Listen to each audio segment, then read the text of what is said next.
আজকের ভিডিওটিতে হিমবাহের ক্ষয়কার্যের ফলে সৃষ্ট তিনটি ভূমিরূপের সচিত্র বিবরণ দাও এই প্রশ্নটিকে নিয়ে আলোচনা করব। তো এই প্রশ্নটিতে আমি তিনটে ভূমিরূপকে বেছেছি, যে ভূমিরূপ তিনটি হিমবাহের ক্ষয়কার্যের ফলেতে তৈরি হয়ে থাকে। তো প্রথম ভূমিরূপটি হচ্ছে কড়ি বা সার্ক, দ্বিতীয় ভূমিরূপটি হচ্ছে হিমদ্রোণী বা ইউ আকৃতির উপত্যকা এবং তৃতীয় ভূমিরূপটি হচ্ছে ঝুলন্ত উপত্যকা। তো এবারেতে এই যে প্রশ্নটি রয়েছে, এই যে তিনটে ভূমিরূপ কিভাবে আমরা লিখব যাতে আমরা পুরো নাম্বার পাই, অর্থাৎ 5 নাম্বার যেটা থাকে মাধ্যমিকেতে, তো সেই 5 নাম্বারেতে কিভাবে আমরা এই প্রশ্নটাকে গুছিয়ে লিখলে 5-এর 5 পেতে পারি, তো সেটা আবার দেখে নেব। তো সবার প্রথমেতে কড়ি বা সার্ক যে ভূমিরূপটি আছে সেই ভূমিরূপের ব্যাখ্যাটিকে আমরা লিখব।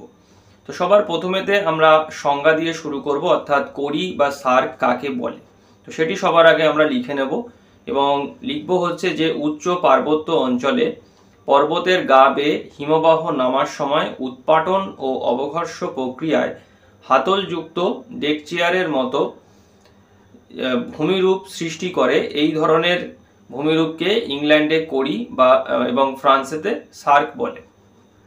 তো এই যে এটা হলো কড়ি বা সার্কের সংজ্ঞা। এরপরেতে কিভাবে এটার উৎপত্তি হয় তো সেটা এবার আমরা দেখে নেব। তো উৎপত্তি হচ্ছে যে উৎপাটন প্রক্রিয়ায় পার্বত্য উপত্যকার মাথার দিকটি খুবই খাড়াই, মধ্যবর্তী অংশে অবঘর্ষের জন্য খাত এবং প্রান্তভাগে ক্ষয়প্রাপ্ত পদার্থ সঞ্চয়ের কারণে ঢিবির মতো হয়ে এই বিশেষ আকৃতির ভূমিরূপটি তৈরি হয়ে থাকে। এরপরেতে এই ভূমিরূপের গুরুত্বপূর্ণ দুটি বৈশিষ্ট্য আমরা দেব।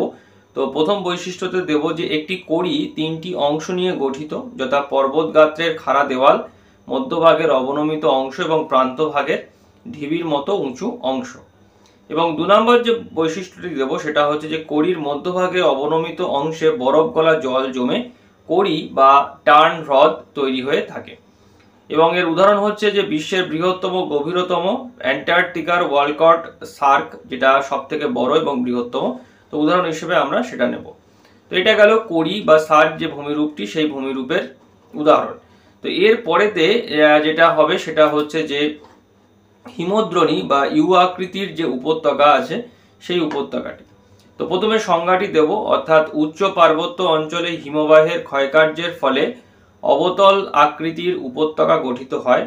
অবঘর্ষ ও উৎপাটন প্রক্রিয়ায় হিমবাহের পার্শ্বক্ষয় ও নিম্নক্ষয় প্রায় সমান হারে চলতে থাকে, ফলে উপত্যকার আকৃতি ইংরাজি ইউ অক্ষরের মতো দেখতে হয়। একে ইউ আকৃতির উপত্যকা বা হিমদ্রোণী বলে।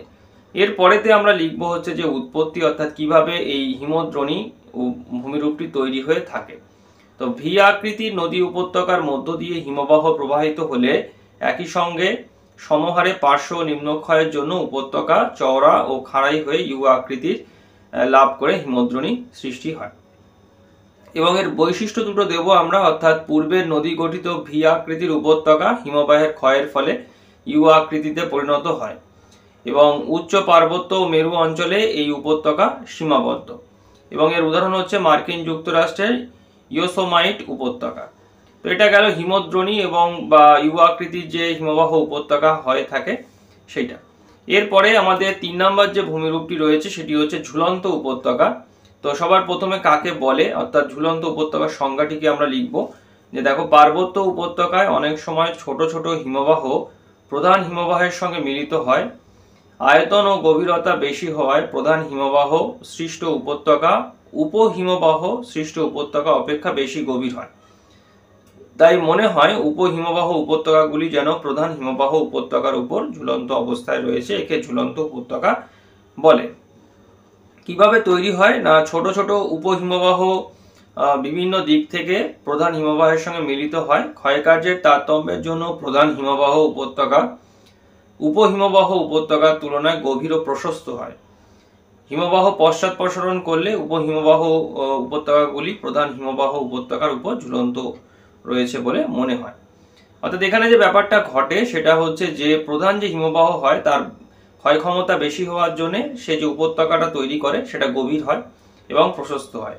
এবং এর সঙ্গে যে ছোট ছোট উপহিমবাহগুলো মিলিত হয়, যেরকম নদীর সঙ্গে একটা প্রধান নদীর সঙ্গে যেরকম একটা বিভিন্ন দিক থেকে উপনদী মিলিত হয়, ঠিক তেমনই একটা প্রধান হিমবাহ উপত্যকার সঙ্গে বিভিন্ন দিক থেকে ছোট ছোট উপহিমবাহ উপত্যকা মিলিত হয় এবং এই উপহিমবাহ উপত্যকাগুলো ক্ষয় ক্ষমতা প্রধান হিমবাহের থেকে কম হওয়ায় এগুলো কি হয়, এই উপহিমবাহগুলো মানে প্রধান হিমবাহের অনেকটা উঁচুতে অবস্থান করে এবং যেটাকে ঝুলন্ত উপত্যকা বলছে। আর এর বৈশিষ্ট্য হচ্ছে কি না, ঝুলন্ত উপত্যকা থেকে হিমবাহ সরে গিয়ে নদী প্রবাহিত হলে সেখানে জলপ্রপাত সৃষ্টি হয়। অর্থাৎ উষ্ণ ঋতুতে যখন বরফ গলতে থাকে বা হিমবাহ যখন পশ্চাৎপসরণ করে, সেই বরফ গলা জল থেকে যখন নদী প্রবাহিত হয় তখন সেই উপহিমবাহ উপত্যকা থেকে সৃষ্টি হওয়া যে নদী, সেই নদী কি হয় জলপ্রপাত আকারেতে প্রধান হিমবাহ উপত্যকার উপরেতে পড়ে।